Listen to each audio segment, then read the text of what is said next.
And this is an attitude I only learned over time. If you'd asked me like 6 years ago, my answer would be very different. But you have to remove yourself from your business as much as possible, because you are not your business. You can't walk into a client meeting and go, this is for me.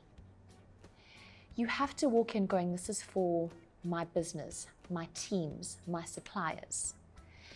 And that shift, that kind of moving away from my business is my baby attitude is really important, but a very, very difficult one to do, because you have put your entire blood, sweat, tears, money into this. And I think just changing that attitude when going into a client meeting, that you're doing this for something separate to you.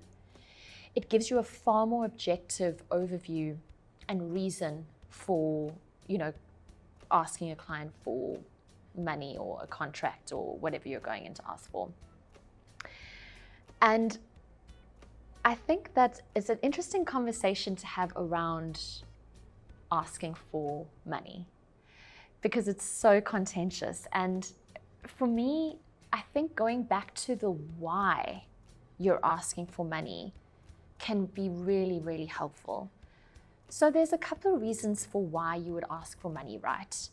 You've maybe realized that you've underpriced and you're over delivering.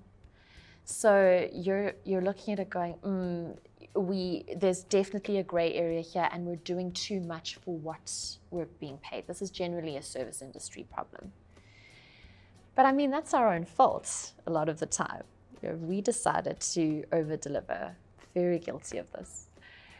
But it's a very frank conversation that needs to be had, and trying to kind of match the services provided with the actual cost.